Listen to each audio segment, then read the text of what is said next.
When you find your horse getting distracted by the bit, and you touched on it right there, that it's really distracting to you, and that happens to everybody. Why is my horse mouthing the bit? Okay, now this is where you become you step into the teacher relationship. You're not well, typically you're not concerned about what the horse is doing with its mouth. You're concerned about him finding his way into the lesson. So if there's this distraction going on, and if well, Lori's horse was an example of that. That distraction that's going on, and it's a combination of request and reward, request and reward, request and reward, and pretty soon that horse is just doing the things that you're asking it to do. But as soon as the rider becomes distracted by that, you'll find, and frustrated, you'll find yourself doing things differently, because that now becomes your new goal. I want this horse to not do that. Well, when you're thinking about what you don't want your horse to do, you have to think about what you do want it to do. Not in its mouth, but in its performance. So if you start to work on the performance, I've had it happen, over and over again, that if I ignore the mouth and work on the performance, the mouth gets quiet. But if I get bothered by that and try to figure out some way to get that, by changing bits or something like that, it just goes on and on and on. So to answer your question, that's a learning process for us, because it is distracting. As you'll see, a lot of people will put a cavesson on their horses to keep that mouth from moving. And to me, that's like putting a tie down on a horse. His head can't come up. When the tie down is gone, his head comes up. So those are just, you're still trying to, the way it was explained to me, that the less equipment that you use, and a snaffle bit is in that category, the less you use, the more you teach. In other words, you have to be able to teach, because you only have this to teach with. And the snaffle bit is really more of an education, I think.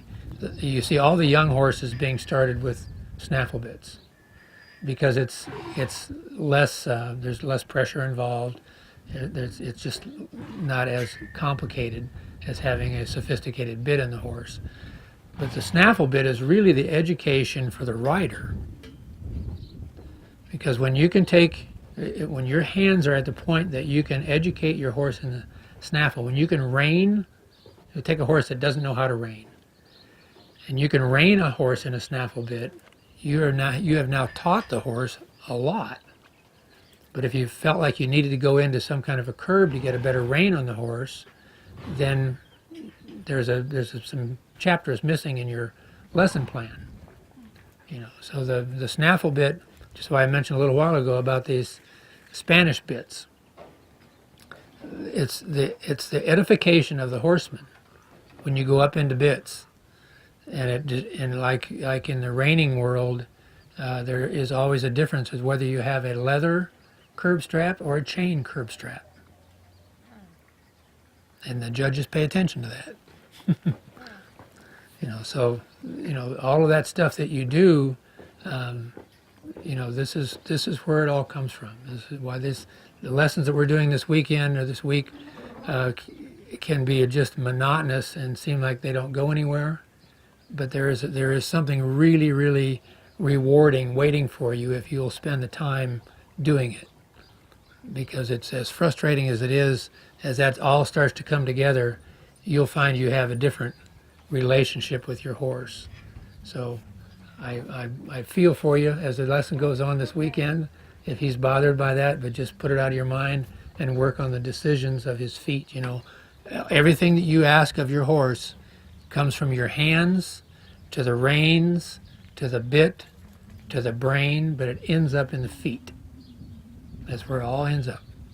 So we want to follow that channel of information and see how it ends up in your horse's feet. And the hardest part of lessons like this, I think, is that we naturally are looking forward to some kind of performance from our horses.